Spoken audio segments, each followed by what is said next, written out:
de-stressing, what we're really talking about is kind of twofold: raising our stress threshold and then completing that stress cycle, flipping the switch from sympathetic to parasympathetic. And I'm going to walk you through exactly how to do that in a minute without any breath work or meditation app. So much of the fix is knowing and understanding the stress mechanism and what is actually happening in the body, what the body thinks is going on.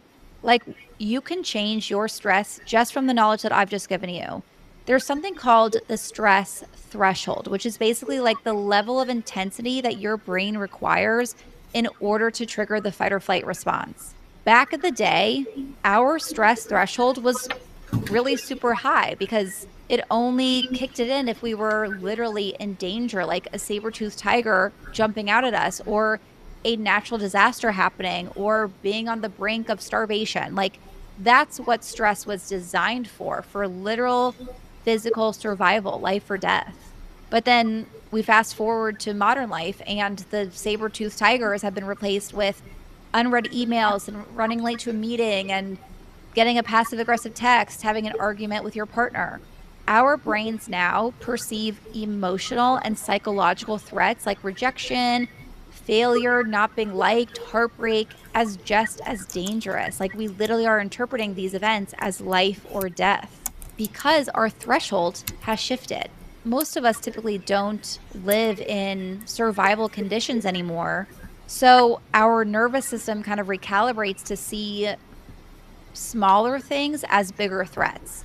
That means like a traffic jam when you're late, a scary number in your bank account, or even just someone using the wrong tone with you, maybe, can trigger the same physiological stress response as a life or death moment. It's because our stress threshold has shifted.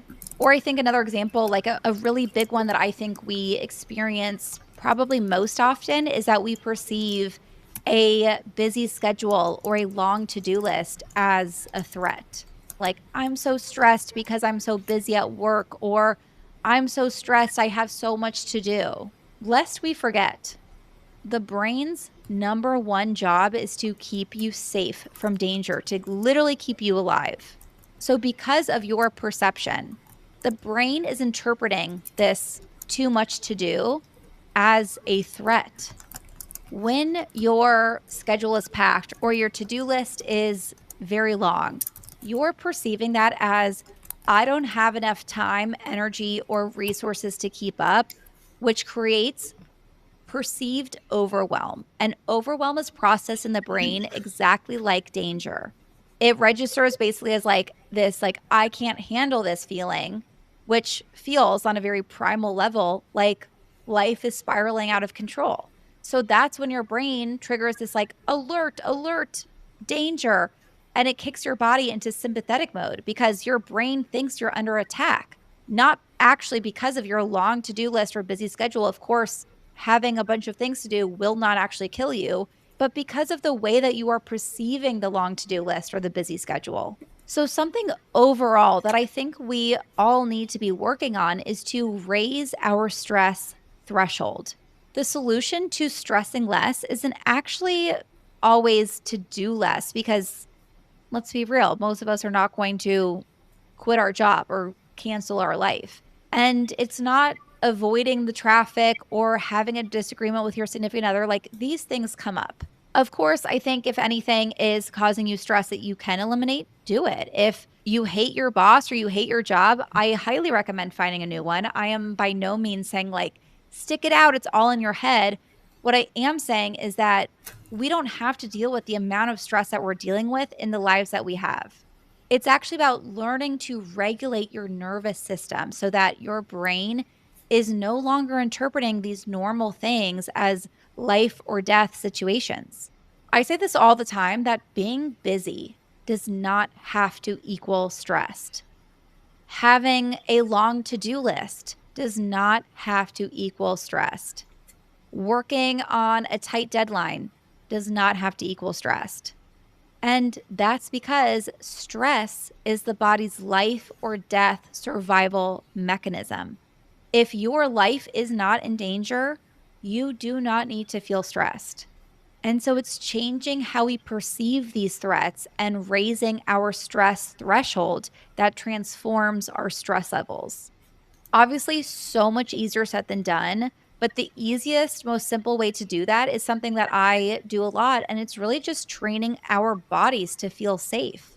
When I start to feel stressed, whether it's like a worry in my head or that jitteriness or overwhelm that comes when I'm really busy, or I feel my shoulders tightening or my breath speeding up. Every single time I feel that, I try to stop and relax my body to get my body out of fight or flight mode, which I'll explain kind of like the physical piece of it in a minute. And I literally say to myself in my head, I am safe. I am okay. My life is not in danger. I am safe.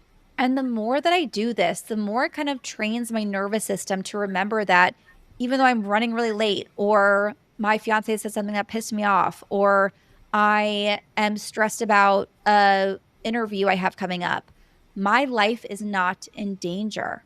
I am still safe. I do not need to feel stressed in my body. I also do a similar thing, kind of on like a more emotional level, where I say this to myself all the time. I actually kind of feel like this is a big healing my inner child thing for me.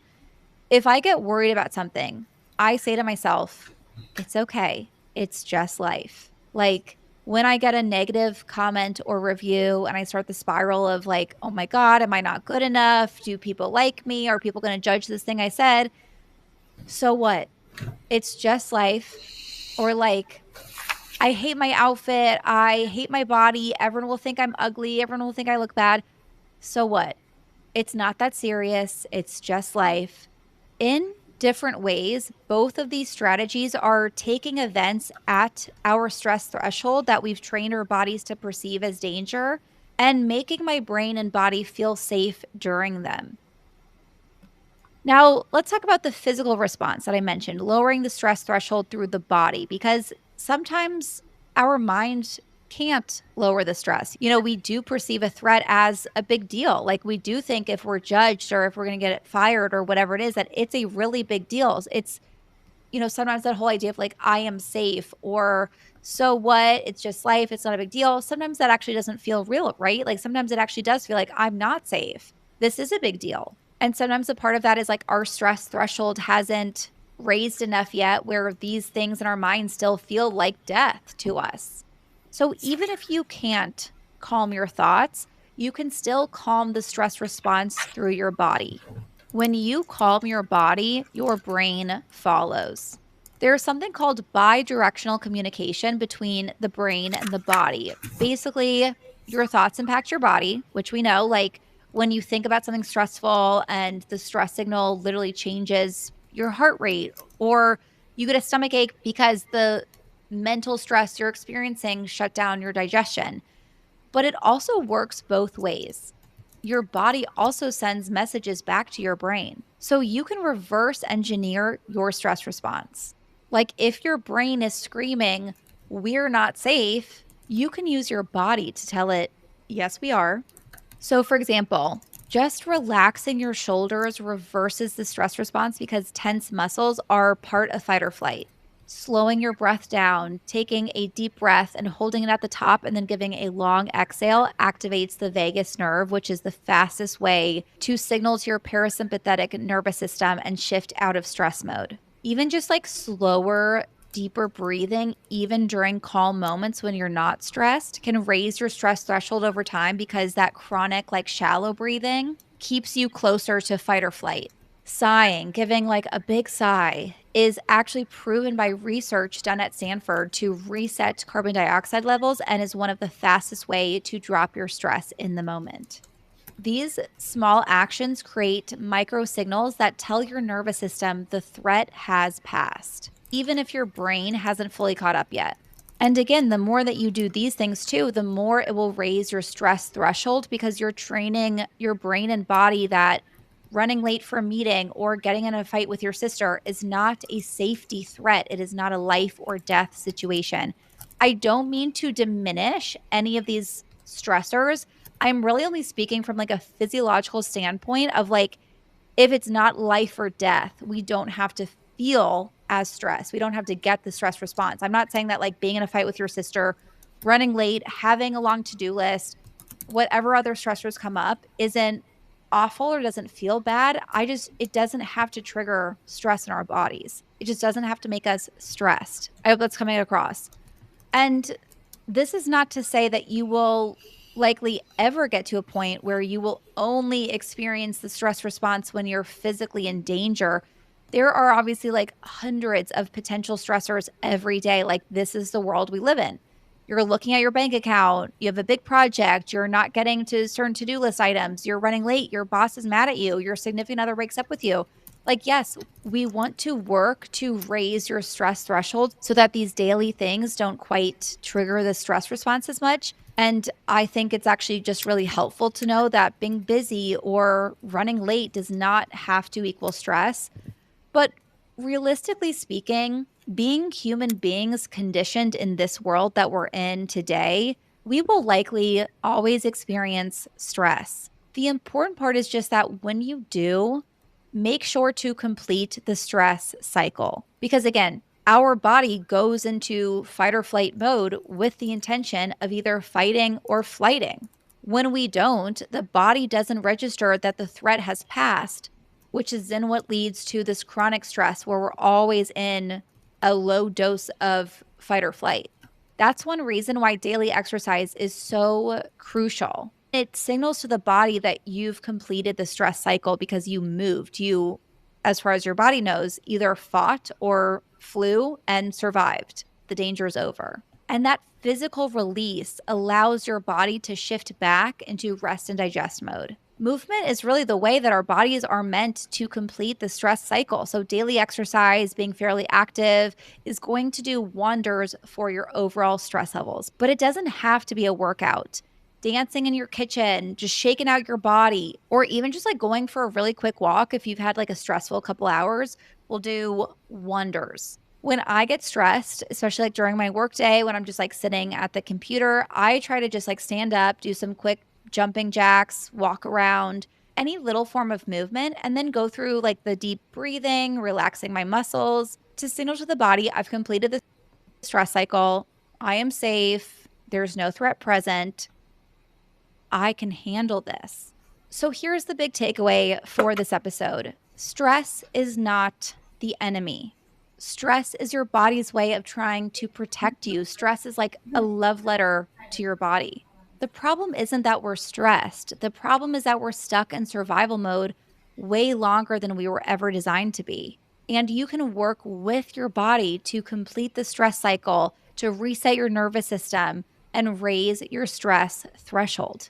Sometimes, again, that's going to look like dropping your shoulders and taking deep breaths. Sometimes that's going to look like repeating to your inner cave woman, I am safe, I'm not in danger.